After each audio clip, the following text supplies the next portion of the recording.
Alrighty, I'm a bit upset because I recorded this video and the audio ended up messing up, so I gotta redo it. So the last video was a 24-minute video.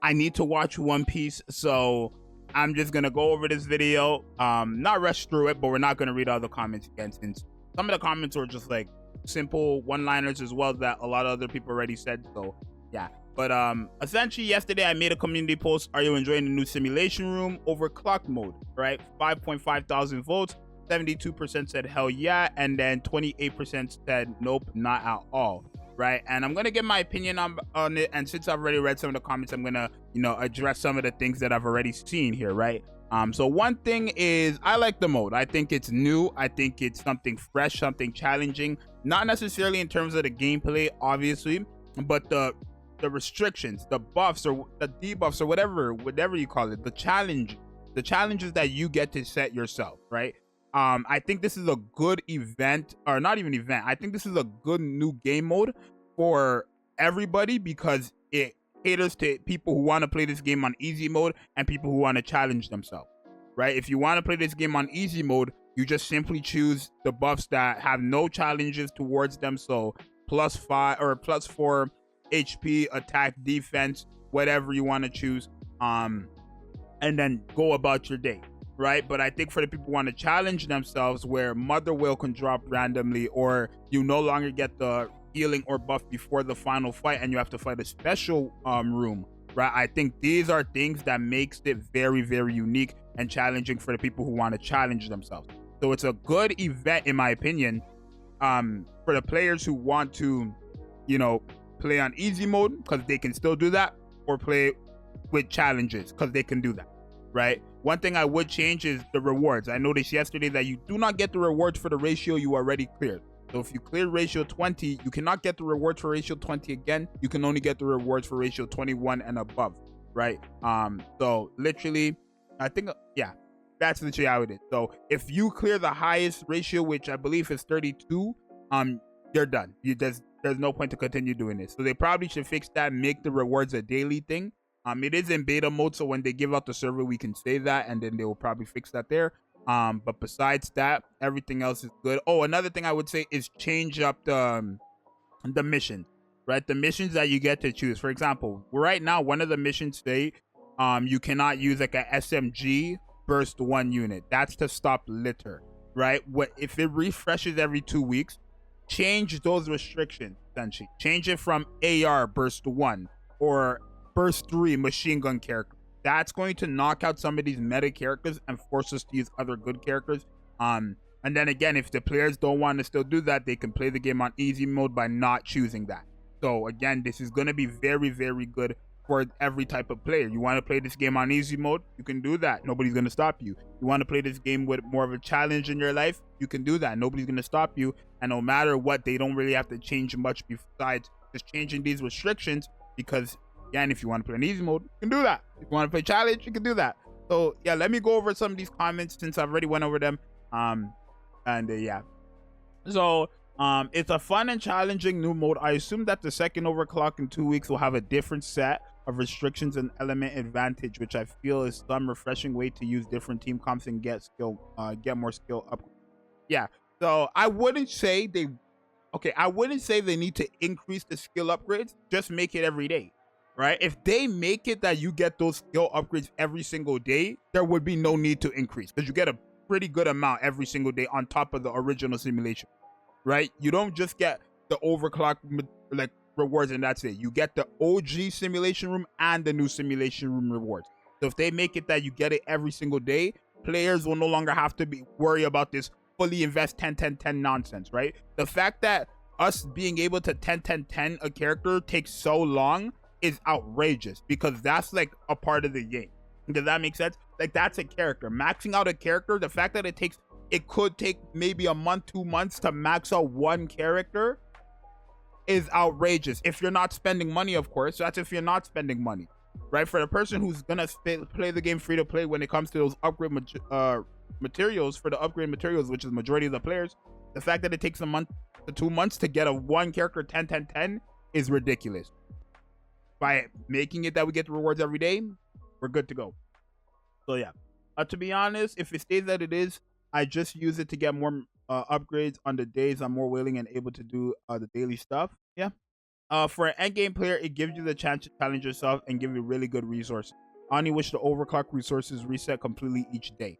Yeah, one thing, you're gonna see it here. I'm not sure if I'm gonna go over them, but a lot of like the comments here also say, "Oh, I'm a new player, I can't do it. I don't like it because it's for older players."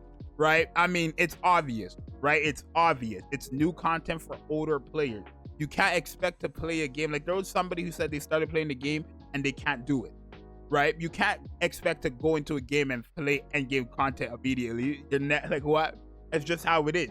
Just how a game works. If I have to teach you how a gacha game works, then there's not much I can do there. Right? I'm sorry. I'm not trying to get riled up. It's just I already recorded this video, bro, and I need to watch my show. I want to watch One Piece, bro. I'm not trying to get riled up, bro. But yeah, it's like it is meant for older players. It's meant for the people who've been waiting for something difficult in their life for the last year with Nikke, realistically. I want to say, like, the game became easy when Bunny Girls. The moment Bunny Girls dropped, the game was insanely easy. That's what it is. When they dropped the Bunny Girls, the game became way too easy. So now with this new game mode, even with Bunny Girls, it's still a bit challenging. It still is a bit challenging, right? It depending on what you decide to choose for the challenge, right? It's fun and difficult. Try to do R32. Oh, hold on. Oh my God. All right, technical difficulties, but we're fixed, right? My boom arm is broken right now, so I have something here kind of holding it still. So yeah, technical difficulty right there. Oh, we're back. But yeah, trying to do R32, which is ratio 32 at the second to last stage, figuring out what I need to do. So yeah, it's challenging for you, right? Enjoy that challenge, right? This mode is definitely for veteran players. The poll is a good indicator to estimate the ratio between old and new players, right? Haha. Looks like 70% of those who played probably 6 months to a year. They got about 30% new players past 6 months. I guess, yeah, I mean, you could use this, I guess, as an indicator to, like, you know, because I feel like there's no way you can say like, I'm not trying to be biased here, right? But in reality, when it comes to a game mode that you get to decide on how it goes, to say you don't like something that you get to choose how it goes is just a bit silly to me. If you want me to be honest, like, I can understand you don't like it because of the rewards, but I'm not sure, right? I'm assuming it's either you're like new and you can't do it, right? And you feel like it's for whales and older players, which it is for older players, not even whales, it's for older players, right? Because you have to be able to beat Simulation Room C, which is, I think, estimated 132k power, right? Around there. So if you're not even there, you're not close to this. You know what I mean? So I feel like maybe it could be used to determine that. I just don't understand how you cannot like something that you are choosing how it goes, right? That's just my opinion, but I don't know. Maybe you guys can make it make sense for me in the comments down below of this video. Make sure you guys also subscribe. We're on the road to 20k. So yeah.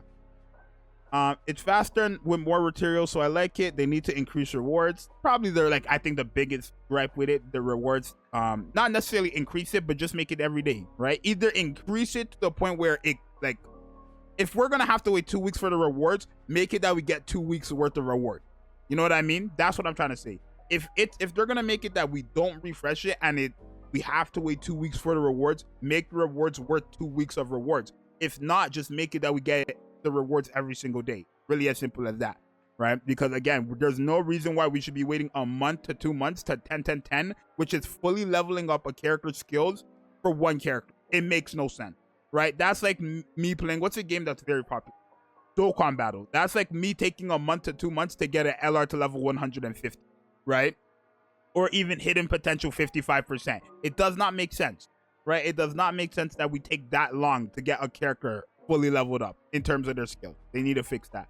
And this good mode is a good way to do it. All they have to do is make it every day, every 2 weeks. One of the two, or not every 2 weeks, every day, or make it every 2 weeks with the rewards being worth 2 weeks. A 2 weeks amount of rewards, essentially. As simple as that. There's no difference apart from some extra rewards. Actually, it depends on what type of difficulty you choose. Like, there are some restrictions that could make it really hard. If you know about Arknights, it's really similar to CC. So yeah, I mean, when you say it's no different, I think you're probably talking about in terms of gameplay. It's definitely different. It's definitely different, right?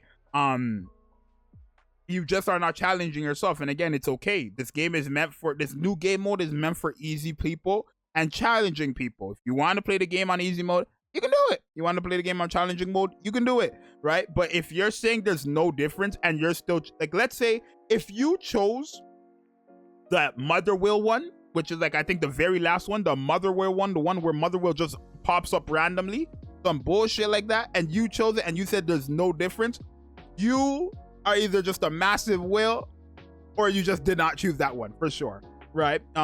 It's as simple as that. I'm not gonna say you have to choose that for it to be like different, because it's definitely different all around. Not being able to use litter, not having cooldown reduction for burst 1 characters, and they're all fixed to 40-second cooldowns. Quite crazy, right? That forces you to use 2 burst 1 characters. Same thing goes for burst 2 as well, right? Like, these are missions that are quite crazy. I'm sorry, they are, right? The one good thing about that, though, I never tried it, but I want to try Rapunzel. If burst 1 characters are fixed to 40-second cooldowns, does that mean we could have Rapunzel on a 40-second cooldown for that game mode, which means she would revive? Would be pretty good. One, not only that, she's a healer, which is very good for the new mode. And 2, they have a new cube that nobody talks about. I made a video on it. Nobody talks about it, but there's a cube that's meant for healers, right? And then a lot of these comments down here at the end are like kind of the same. So let me go back up a bit more and we'll like wrap it up soon. But yeah, I'd say it's great because now I don't have to click the same button 47 times for like 30 minutes. Well, I think that's something that I said this before. I remember this comment, but this is something probably you made a mistake on, right? You were probably doing like stage 1 ABC and then going to 2 ABC. For the people who do not know, if you go all the way to 5C, which is the highest difficulty, or whatever the highest difficulty that you can do, if you go there and you press the highest difficulty and you clear it, you get the reward for everything before it. So yeah, that's a simple tip for the people who do not know that, which is fine. A good change of pace for sure, right? We'll do probably one more. I think we're ready. Okay, so now we'll wrap it up. But yeah, you guys, for the people who did not vote, you guys could go ahead and always vote. Let me know what you think down below in the comments of this video. It's your boy Zxous. Subscribe and like. We're on the road to 20K. I'll see you guys next one. I'm out. Peace.